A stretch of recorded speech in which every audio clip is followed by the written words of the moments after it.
My name is Renee Ashworth. I am 35 years old, and the hospital called my parents 14 times before a stranger picked up the phone. I should tell you my mother was standing 40 minutes away at the time. I should tell you she was fine. I should tell you exactly what she was doing while I was in a trauma bay on Tyvola Road. But if I start there, you will not understand any of it. Actually, that is not where it started. Let me go back. I want to start at my parents' lake house on Lake Norman because that is where I keep going in my head, even though it is not the beginning. There is a gravel driveway there that pops under your tires a certain way, a sound I have known since I was 9 years old. I was standing on that gravel in July, 2 months after the accident, holding a blue thermos that did not belong to me, and I could not make myself walk to the door. That is not the beginning either. I keep doing this. My husband Mark says I tell this story backward every single time, and he is right, so bear with me. Welcome back to Calm Drama Stories. This is where we share real-life inspired tales of family conflict, betrayal, and the quiet strength it takes to stand your ground. If these stories speak to you, drop a comment and be sure to subscribe. Okay, let me actually go back. I grew up in Charlotte, North Carolina, in a house on Sharon Lane in the Myers Park neighborhood with my brother Tyler, who was 2 years younger than me. My father, Dennis Ashworth, was a dentist for 31 years before he retired. My mother, Carol Ashworth, sat on the flower committee at Myers Park Baptist Church for as long as I can remember. She still does the Easter arrangements. People in that congregation think my mother hung the moon. I am a senior financial analyst at a regional bank downtown. I make $96,500 a year. I have a mortgage on a bungalow in Plaza Midwood with my husband Mark, who teaches high school chemistry. We do not have children yet. I am telling you all of this so you understand I am not someone prone to exaggeration. I read spreadsheets for a living. I like things to add up. Here is the part I keep wanting to skip to, and I have to stop myself. In 2019, my brother Tyler overdosed in his apartment in Noda. He survived. I want to say that clearly before I say anything else because for one terrible night, none of us knew if he would. But that is getting ahead of things again. Let me tell you about the years before that because they matter more than people think. My mother is a woman who believes in composure the way other people believe in God. I do not mean that unkindly. I mean it is the organizing principle of her life. She does not raise her voice. She has never once in 35 years raised her voice at me. She simply goes quiet, and the quiet does the work that yelling would do in another house. I remember being maybe 11 years old, standing in the kitchen on Sharon Lane, having broken a serving bowl that had belonged to her own mother. I braced for shouting the way you brace for a slammed door. It never came. My mother looked at the pieces on the floor for a long moment. She said very evenly, "Go get the broom." That was the whole punishment. The quiet afterward lasted 3 days. I would have taken the shouting. My father is a gentle man who learned a long time ago that agreeing with my mother was easier than the alternative. I do not think he is a bad man. I think he is a tired one. He spent 31 years with his hands in other people's mouths, and I think somewhere along the way he decided he had done enough hard things for one life. He votes for whatever my mother decides, not out of weakness exactly, more like a man who has run out of a certain kind of energy and has chosen peace over principle. Tyler was the funny one. He was the one who could make my mother laugh out loud in a room full of church people, which was not a small thing. He struggled with anxiety starting in college and then with something heavier after that, something none of us had a good word for. My parents called it a rough patch. I called it what it was eventually, but not soon enough. I want to tell you about one specific Sunday dinner back when Tyler was still in college because it shows you the shape of things before anything broke. He came home for the weekend looking thin, his hands unsteady around his fork. My mother noticed. I watched her notice. She reached over and refilled his water glass without a word, and then she changed the subject to the church youth group's fundraiser. My father asked Tyler about his classes. Nobody asked him if he was all right.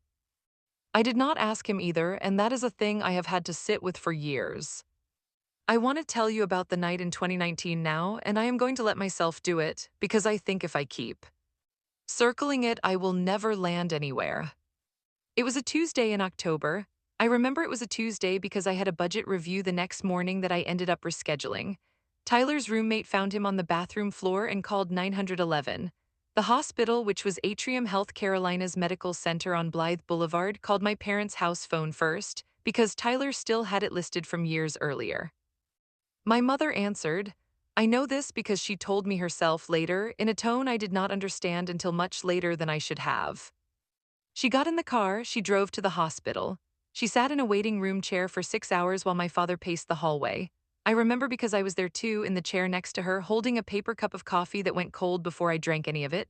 The chairs in that waiting room were a particular shade of teal, and I still notice that color in other places sometimes, the way certain colors attach themselves to certain nights. My mother sat with her hands folded in her lap the entire time. She did not cry, she did not speak much. At one point, a woman 2 chairs down there for an unrelated reason offered her a tissue out of pure instinct, the way you do for anyone who looks like they might need one. My mother thanked her politely and did not take it. When the doctor came out and told us Tyler would live, my mother said thank you very quietly, and then she asked if there was a private room where she could make a phone call. I thought she was calling my father's brother or maybe her own sister in Winston-Salem. I did not think much of it at the time. She was gone for 11 minutes. I only know that because I checked my own phone twice while she was away, restless, needing something to do with my hands. I have thought about that phone call more than almost anything else in my life since. I will get to why. For a while after that, things were almost normal. Tyler did an outpatient program at a facility off Providence Road. He moved back in with our parents for 8 months, which surprised everyone, including him. My mother made him breakfast every morning, the same eggs and toast, the same glass of orange juice set at the same spot on the table. She never once brought up that night out loud, not to him, not to me, not to my father, as far as I know. It was as if a door had been closed and sealed, and everyone in the house had silently agreed not to touch the handle. I remember asking her once, maybe 4 months after, if she was doing all right, if all of it had been hard on her. She was folding laundry at the time, and she paused with one of Tyler's shirts in her hands, smoothed a wrinkle out of it that was not really there, and said, "We don't need to make more of it than it was." Then she kept folding. I used to think that was strength. I do not think that anymore. Now I am going to jump forward, and I know I said I would not do this, but it matters here. 2 months before the accident I am telling you about, I got a call from an unfamiliar number. It was the same hospital. Different reason entirely, nothing serious, a billing question about an old visit of mine from years back. My mother was in the car with me when it came through on speaker, and she went white. Actual white, the color leaving her face in a way I had never seen. She told me to hang up. I did not understand why at the time. I remember thinking it was strange, filing it away the way you file away a lot of small, strange things about your parents without examining them. I am getting ahead of myself again. That call matters, but not yet. Let me go back to where I meant to start, which is Dolers. I met Dolers Pratt in March of last year, 7 months before any of this happened. I was driving home from work down Selwyn Avenue, and I saw a woman standing beside a stalled minivan in the rain, no umbrella, hazards blinking uselessly. I pulled over. I am the kind of person who pulls over. My mother has told me more than once that this is a dangerous habit for a woman alone. Dolers was 61 years old at the time, a retired school cafeteria manager who had worked at Elizabeth Traditional Elementary for 26 years. Her van had a dead battery. I had cables in my trunk because Mark insists on it. We got her running in about 15 minutes, standing together in the rain, and she thanked me in a way that felt oddly formal, like she was memorizing something. She told me while we waited for the battery to catch that her husband had passed 4 years earlier, a man named Roy who used to handle things like dead batteries and flat tires. She said she was still learning which parts of a car needed which kind of attention. I told her my father was a dentist, not a mechanic, so I was not much help there either, just good with jumper cables from watching Mark do it 100 times. Before I drove off, she asked for my number. She said, and I remember this exactly, in case I ever need somebody who actually shows up. I laughed and gave it to her. I did not think about it again for months.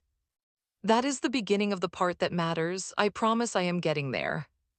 6 months after that, in September, Dolers called me out of nowhere and asked if I would be a listed contact on some paperwork at her doctor's office. Something about a minor procedure where they wanted 2 names in case her son in Ohio could not be reached quickly. His name was Gary, and he lived in Columbus, 400 miles away, close enough to visit twice a year and far enough that a hospital call at 3 in the afternoon would not reach him for hours.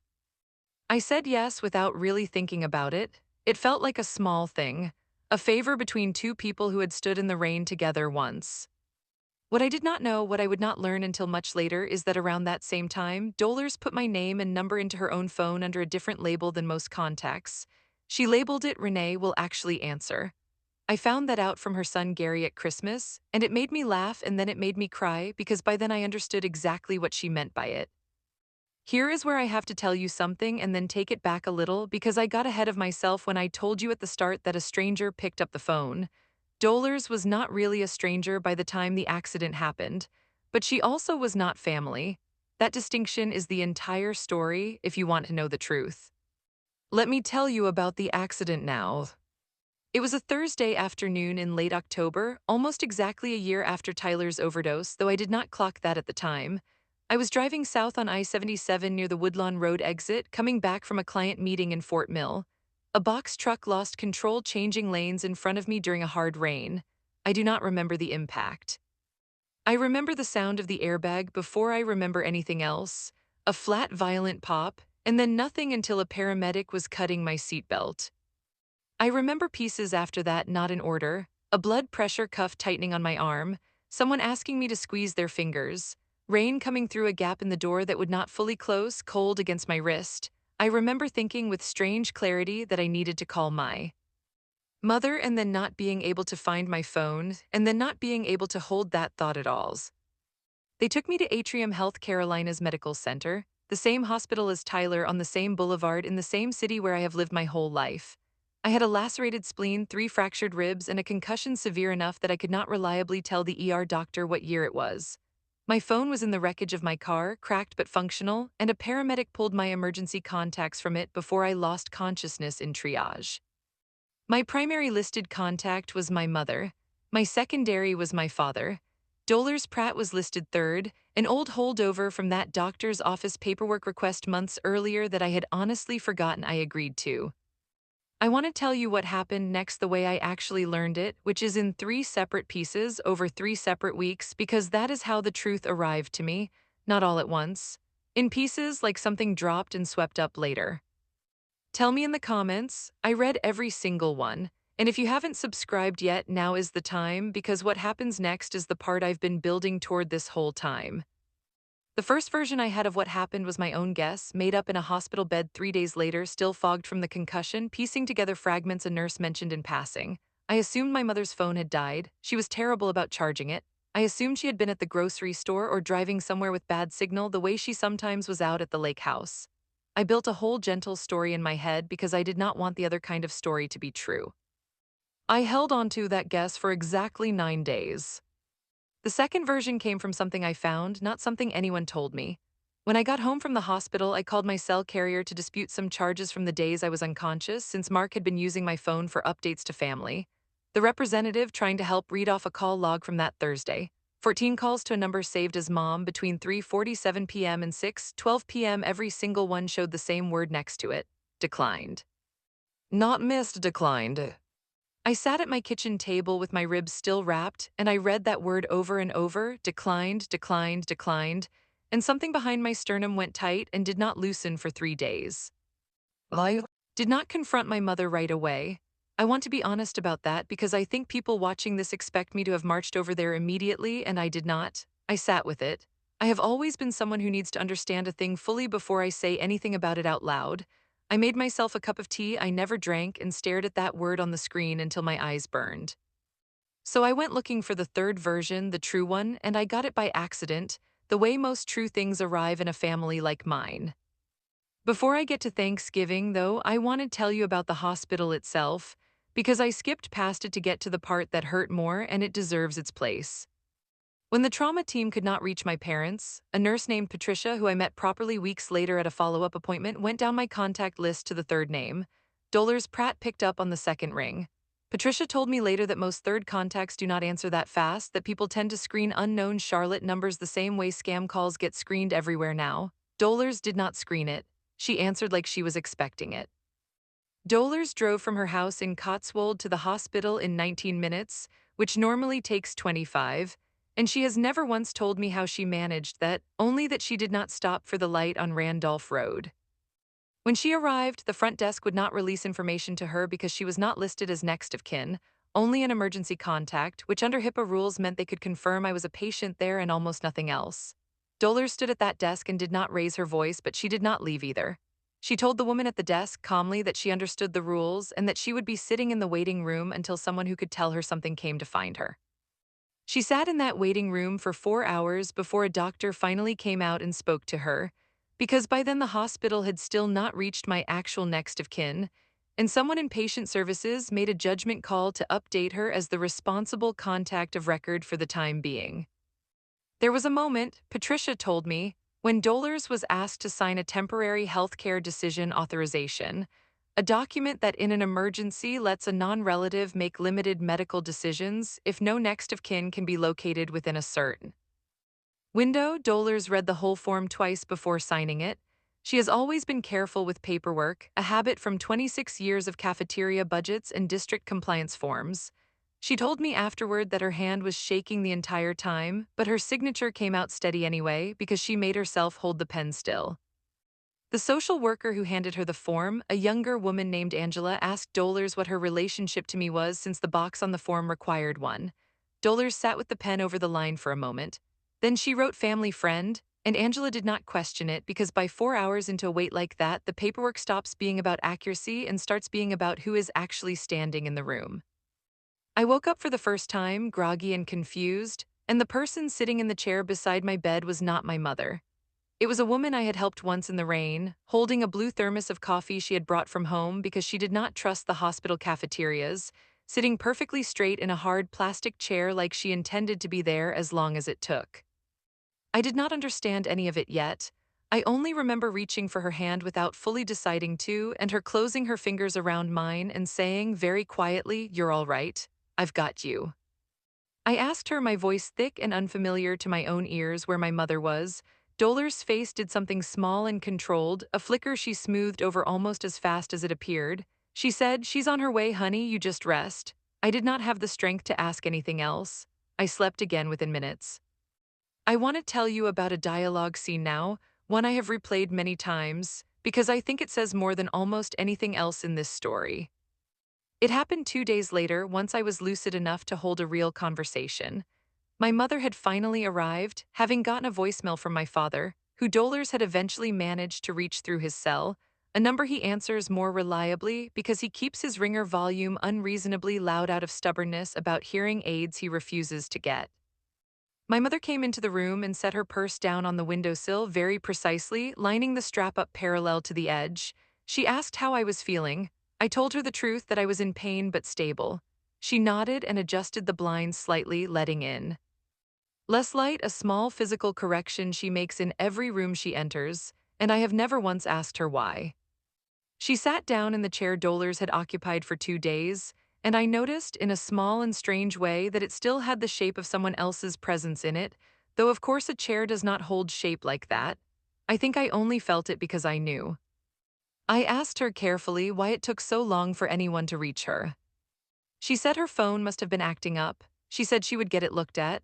Her hands stayed folded in her lap while she said it, still composed, the same posture from that teal-chaired waiting room 3 years earlier. She did not know yet that I had already seen the word declined 14 times over. I let it go that day. I was too tired and too relieved to be alive to push further.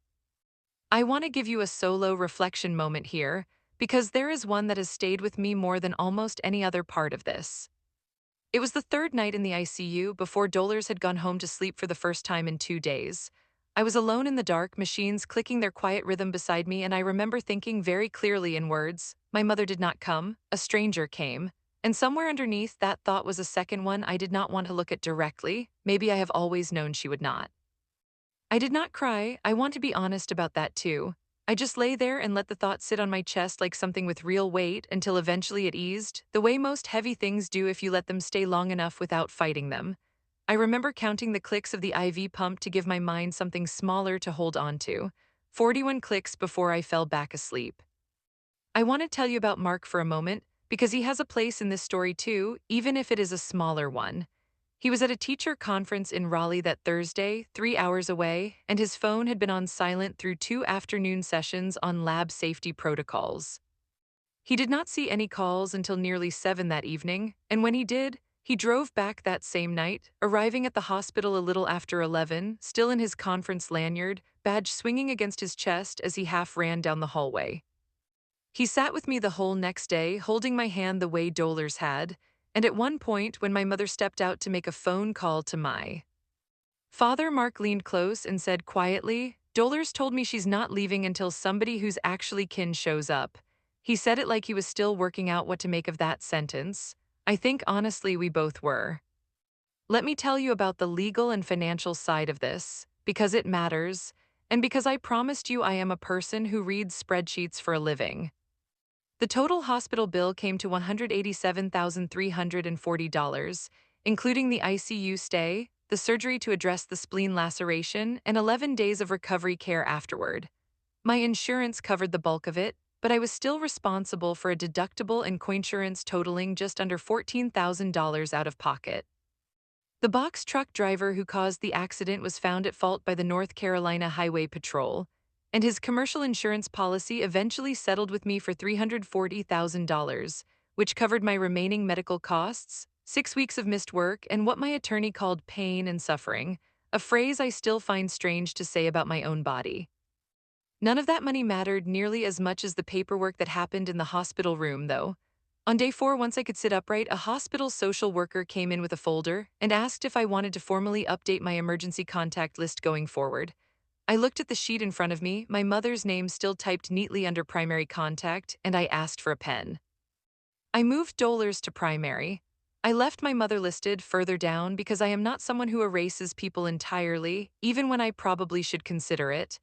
I added Mark as well since he had been traveling for a teacher conference the day of the accident and had not been reachable either, though for an entirely different and understandable reason.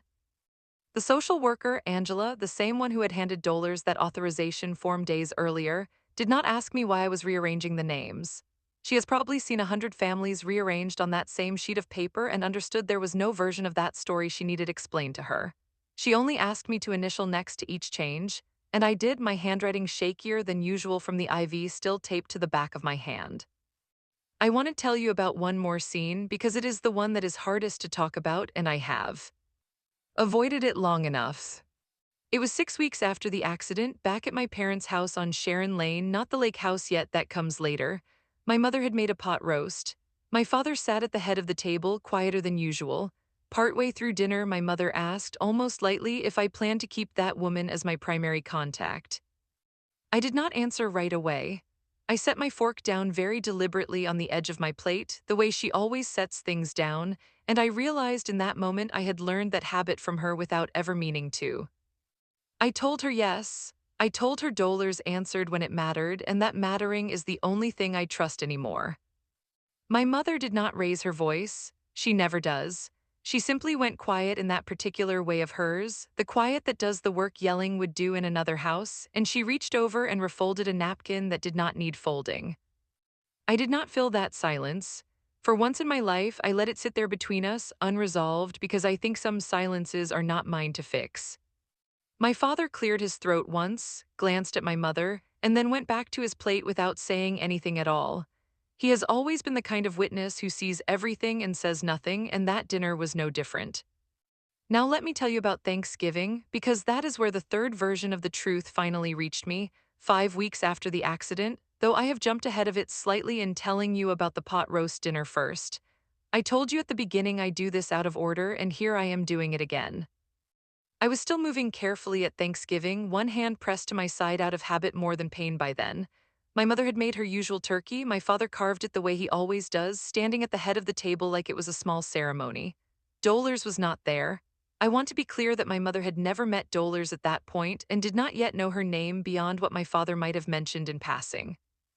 We were clearing plates when my father, of all people, said something he should not have. He was rinsing a serving dish and he said, quiet, almost to himself, "At least this time your mother didn't have to see the number." I put down the dish I was holding very carefully. My hands did not shake. I asked him what he meant. He looked at my mother and my mother set her dish towel down on the counter, folded once, very precisely the way she folds everything. She told me then, not with drama, not with tears, in the same composed voice she uses for church announcements. After Tyler's overdose in 2019, she had made a private call from that hospital room, the one I told you about earlier, the one I did not understand until now. She had called the hospital's main administrative line and asked to have her own number flagged, blocked from any outbound automated or staff calls originating from that specific hospital system going forward. She told them she could not survive another call like that one. She told them if something happened again, they should try my father's number or mine, but never call her directly from that hospital again. She did this quietly. She never told Tyler. She never told me. She never told my father the full reason, only that she had, in her words, made an arrangement with the hospital for her own peace of mind. 3 years later, an automated trauma alert system placed a call to her number from that same hospital's exchange, flagging me as the patient.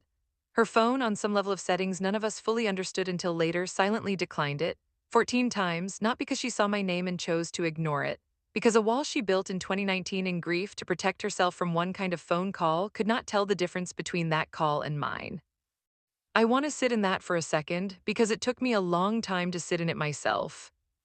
It is not the villain story I wanted it to be, I will admit that to you honestly. I wanted somewhere in me for my mother to have looked at her phone, seen my name, and chosen silence. That would have been simpler, that would have had a clean shape to it. What actually happened was messier and in some ways harder to hold. But here is the part that still sits behind my ribs, tight even now. She built that wall without telling any of us. She built it instead of talking to Tyler, instead of talking to me, instead of ever once saying out loud in that family that October night in 2019 had broken something in her. She managed it the way she manages everything, privately, efficiently, with a phone call to an administrative office instead of a conversation with her children. That is the truth I found, not cruelty, avoidance so total it became its own kind of danger. I did not say any of this to her at Thanksgiving. I want you to understand that too, because I do not think screaming would have changed anything, and I have never been someone who screams. I asked her one question. I asked her if she was going to remove the block now. She looked at me for a long moment. My father had gone very still by the sink, drying the same plate over and over, a witness who said nothing the entire time, then or after. He has still, to this day, not said another word about it directly to me. My mother said yes, she said she would call them Monday. I do not know if she did, I have not asked. Some things I am still deciding whether I want to know. I want to tell you about a conversation I had with Dolers about all of this, because it changed something in how I understood my own mother, even if it did not soften what happened. We were sitting on her back porch in Cotswold in early December, a mug of coffee between both of us, and I told her the whole thing, the block number, the 2019 call, all of it. Dolers was quiet for a while, turning her mug slowly by the handle. Then she told me about her own husband, Roy, and how after he passed, she had stopped answering calls from their family doctor's office for almost a year, because every ring of that particular number used to mean bad news about his heart, and her body had learned to flinch before her mind caught up. She said grief makes a person build strange doors, honey. Doesn't make it right that she never told you, but I understand the door. I sat with that for a long time after she said it. I still do not know exactly where I land on it, whether understanding the door means I have to forgive the family who never told me it was there. I want to tell you about physical therapy too, because healing was not only an emotional thing, it was also a slow, unglamorous physical one. I went twice a week for 2 months to a clinic off Park Road, working with a therapist named Devin who measured my range of motion with a plastic protractor and made me laugh despite myself more than once. There was a particular exercise, lifting a 3-pound weight slowly above my head, that used to make the muscle around my healing ribs pull tight in a way that took my breath. Devin told me pain that sharp usually meant I was healing correctly, which struck me as one of the stranger things anyone has ever told me and turned out to be true. Dolers came to 2 of those appointments, sitting in the small waiting area with a paperback novel she never seemed to actually read, more there to have somewhere specific to be than to read. My mother came to none of them, though she did call twice to ask how they were going, in a voice that was warm enough, careful enough, the kind of voice that means well and still somehow lands short. I want to tell you about the aftermath honestly, because it is not a clean one, and I promised you the truth instead of a tidy ending. My mother and I still speak. We have not had the full conversation, the real one, about 2019, about the wall she built, about what it means that her grief made her invisible to me at the exact moment I needed her most. I do not know if we ever will. Some weeks I think we are getting closer to it. Other weeks I think she has already decided we never will and simply hopes I will let it go the way we let go of Tyler's overdose, unspoken, sealed behind a door nobody touches. Tyler knows the whole story now. I told him myself over coffee at a place on Central Avenue, and he went very still for a long time before he said quietly that he always wondered why our mother never once brought that night up to him either.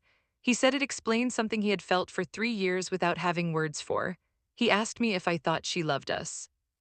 I told him I thought she loved us the only way she knew how to, which was carefully, and from just far enough away that it could never really hurt her back. He reached across the table and took my hand for a second, an unusual gesture for him, and said, "I'm glad it was you who found this out. You're the one who could actually carry it."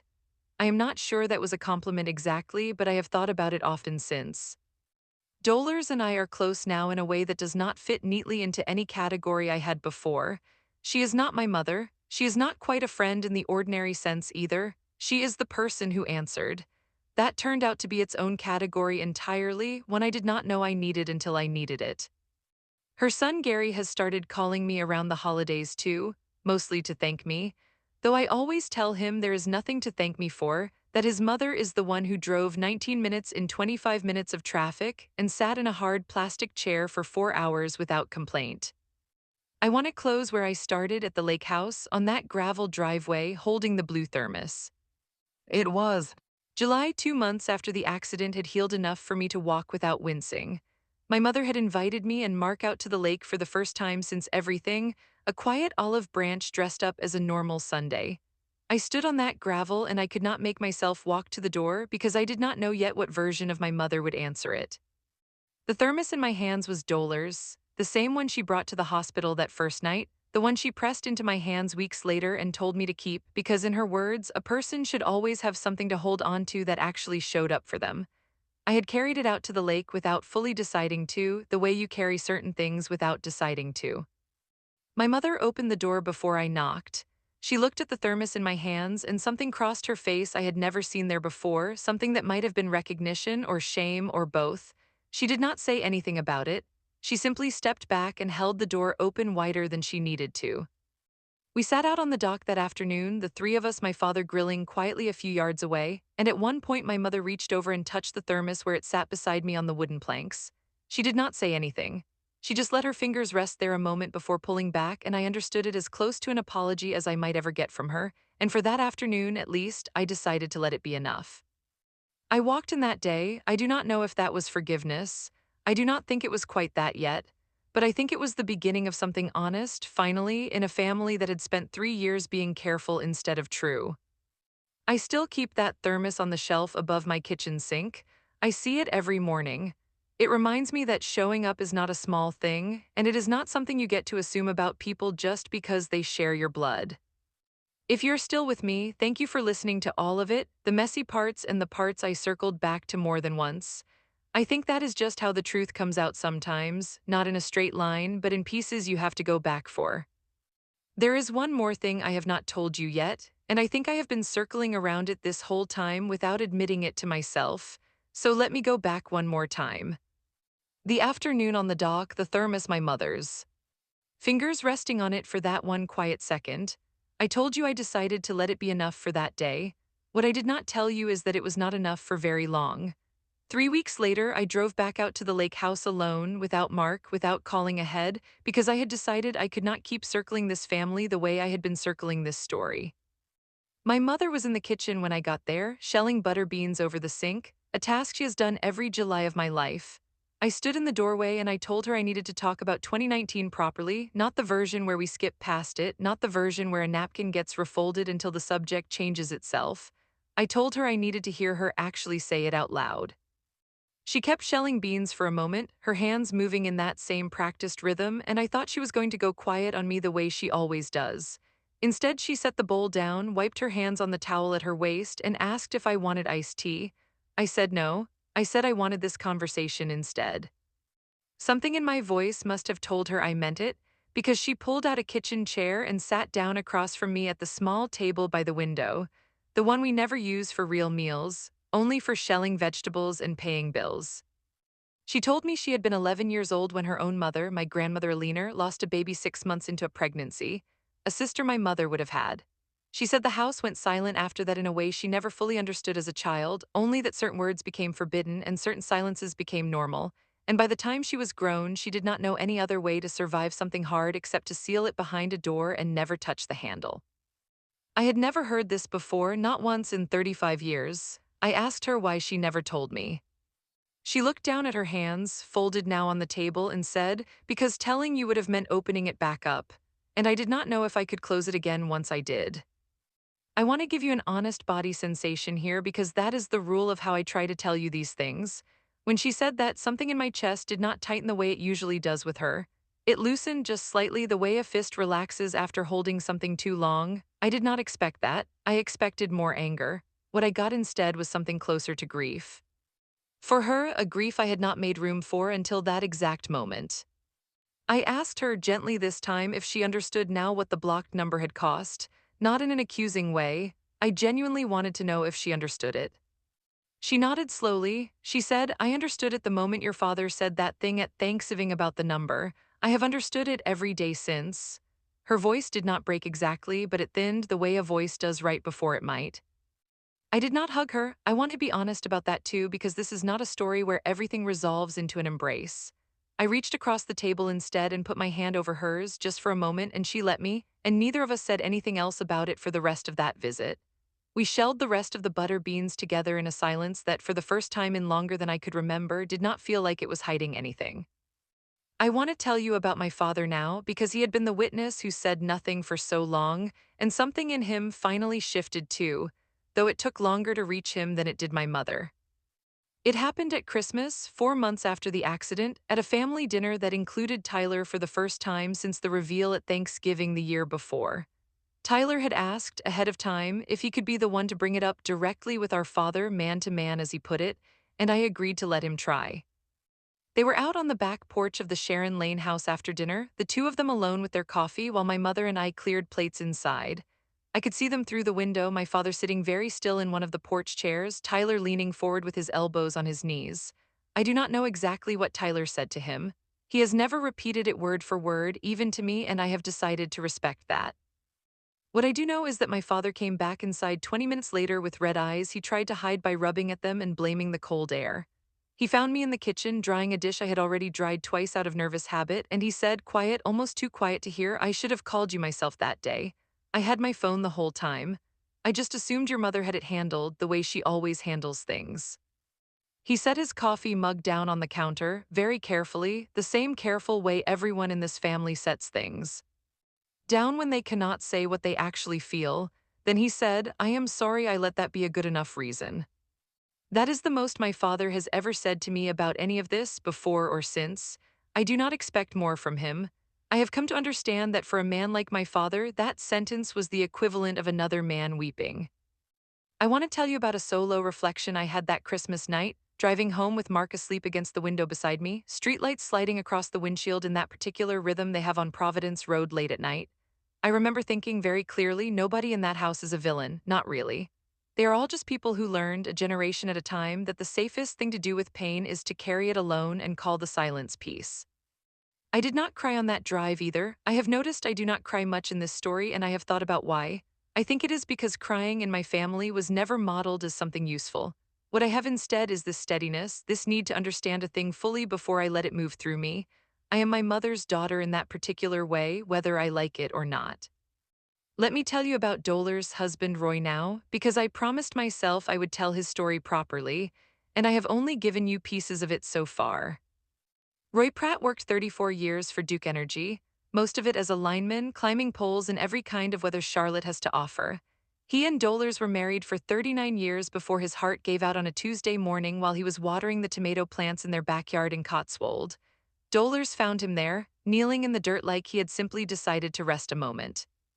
She told me that same afternoon on her back porch in December that the hardest part was not the funeral, and not the first Christmas alone, and not even the anniversary of his death each year. The hardest part was the quiet, ordinary Tuesday afternoons that used to belong to nothing in particular, the kind of afternoon where he would have been in the garage tinkering with something, and now there was only a garage full of his tools that she still had not found the strength to sort through. She said that was part of why she answered the hospital's call so fast that October afternoon. She said, "When you've had one Tuesday like that, you learn real quick that you answer the phone. Every single time after, you never assume you'll get another chance to." I sat with that for a long time. I think it explains more about who Dolars is than almost anything else I could tell you. I want to give you a legal and procedural scene now, one I have not mentioned yet, because I think it shows how permanent all of this became for me. In February, 4 months after the accident, I sat down with an estate attorney downtown on South Tryon Street to update my own will and beneficiary designations, something Mark and I had been putting off for years the way most young couples do. While we were there, I asked about adding a small provision, a modest sum, $10,000, to be left to Dolores Pratt specifically, outside of anything that would otherwise go to my parents or my brother. The attorney, a calm woman named Ms. Acaffer, did not ask why. She simply typed it into the draft and asked how I wanted the language to read. I told her, for the woman who showed up when it mattered. She wrote it almost exactly that way, dressed up in the proper legal phrasing, and I signed it that same afternoon, my hand steadier than it had been on that hospital contact sheet months earlier. I have not told Dolers about that provision, and I do not intend to. I think some gratitude is better left unspoken until it is needed, which I hope, honestly, is a very long time from now. I want to tell you about work too, because life did not stop moving just because my family had cracked open in the middle of it. I went back to the bank in December, 6 weeks after the accident, still moving carefully, still catching myself pressing a hand to my ribs out of habit even after the bruising had faded. My manager, a woman named Priya, had kept my desk exactly as I left it, down to a half-finished cup of coffee someone had apparently poured out but never removed the mug. A coworker named Bate, who sits 2 desks over, asked me quietly one afternoon who the older woman was who had called the office twice during my absence, asking if there was anything the team needed while I recovered. I told her simply, a friend who showed up. Bate did not ask more. I think something in my face told her that was the whole answer worth giving. I want to close this second part of the story with the 1 year mark, because I think it is the right place to leave you, even more than the lake house dock was. It was late October again, a full year after the accident, and I drove out to the lake house on a Saturday afternoon with Mark. And Tyler came too, and even Dolers came, invited by my mother herself this time, a phone call my mother made without my prompting. The first time in this whole story that she picked up a phone to reach towards someone rather than away from them. We sat out on that same dock, all 5 of us, plus my father grilling again a few yards off exactly the way he always does. And at some point, my mother handed Dolers a glass of iced tea and thanked her, out loud in front of everyone, for the night she drove 19 minutes in 25 minutes of traffic and sat for 4 hours in a hard plastic chair. Dolers waved it off the way she always does, said anybody would have done the same, and my mother said, quietly but clearly enough for all of us to hear, no, not anybody would have. I looked out at the water while she said that, the light doing that particular gold thing it does over Lake Norman in late October, and I thought about the gravel driveway, and the blue thermos and 14 declined calls, and a sealed door from 1991 that took 35 years to finally come open even partway. I do not think every family gets a moment like that dock afternoon. I do not think mine deserved it more than anyone else's. I think we got lucky that the people involved were finally tired enough of the silence to choose something else instead. If you're still with me after all of this, thank you. I know I told this the long way, doubling back more than once, catching myself mid-sentence more times than I probably should have. But I have come to believe that is simply how the truth moves in a family like mine, not in a straight line. In pieces you have to go back for again and again until finally you have gathered enough of them to understand the whole shape of what happened to you. I said I would leave you at the dock, and I meant it when I said it, but there is one more thread I never tied off, and I think if I do not go back for it now, I never will. So indulge me one more time. I have not told you about Tyler's own emergency contacts, and I think you need to hear it, because it turned out I was not the only one in that family quietly rewriting a list of names. About 2 months after the 1 year dock afternoon, Tyler called me on a Wednesday evening out of nowhere and asked if he could come by the house. He sat on our porch in Plaza Midwood with a beer he barely touched, and he told me he had gone back to that same outpatient clinic off Providence Road, not as a patient this time, just to update some old paperwork they still had on file from 2019. He said he had noticed, sitting in that waiting room again, that his own emergency contact card still listed our mother first, our father second, and nobody at all in the third slot, because back then nobody had thought to fill it in. He told me he sat there with the pen in his hand for a long moment, the same way Dolers must have with that authorization form, and then he wrote my name in the third slot. He said, I figured if the phone ever gets declined somewhere up the line, at least it won't stop there. I did not say anything for a second. I just reached over and put my hand on his shoulder, the way you do with someone when words would only get in the way. I want to give you a body sensation here because I promised you I would always tell you where I felt things instead of naming them outright. When he said that, something warm moved up through my chest, not the tight thing that lived there for so long, something looser, something almost like relief finding a new place to settle. I want to tell you about Angela too, the social worker from the hospital, because I ran into her again in a way I never expected. It was the following spring, about 18 months after the accident, and I was back at Atrium Health Carolina's Medical Center for an unrelated follow-up scan on my spleen, just routine, nothing alarming. I saw Angela in the hallway near radiology, recognized her before she recognized me, and when I said hello and reminded her who I was, her face changed in a way that told me she remembered exactly. She told me, standing there in that hallway, that my case had actually come up in a department review months earlier, part of a broader look at how the hospital's contact protocols handled situations where listed next of kin could not be reached quickly. She said cases like mine, where a secondary or tertiary contact ended up doing the real work of showing up, were becoming common enough that the hospital had started training staff to move down a contact list faster, instead of calling the same unreachable number over and over for an hour before trying anyone else. I do not know if my situation specifically changed anything. Angela was careful not to overstate it, and I respect her for that. But she said quietly before she had to go, "For what it's worth, that woman who sat in our waiting room for 4 hours made an impression on more than just you." I thought about that the whole drive home. I want to tell you about a moment with my mother that happened around the same time because it is small, but it has stayed with me. We were at her house on Sharon Lane, just the two of us, going through a box of old photographs she wanted help scanning for a church memory project. Near the bottom of the box was a photograph of Tyler and me as kids, maybe 7 and 5, sitting on the tailgate of my father's old truck, both of us laughing at something out of frame. My mother held it for a long moment, her thumb resting on the edge of it, and she said, without looking up, "I used to think keeping things calm was the same as keeping you both safe." I did not say anything right away. I let the silence sit the way I have learned to let silences sit with her. Then I said gently, "I think safe and calm turned out to be two different things in our house." She nodded slowly, still looking at the photograph, and she did not argue with me. That, from my mother, is close to an agreement. I want to tell you about Dolores one more time, because I think she deserves the last real scene before I close this out properly.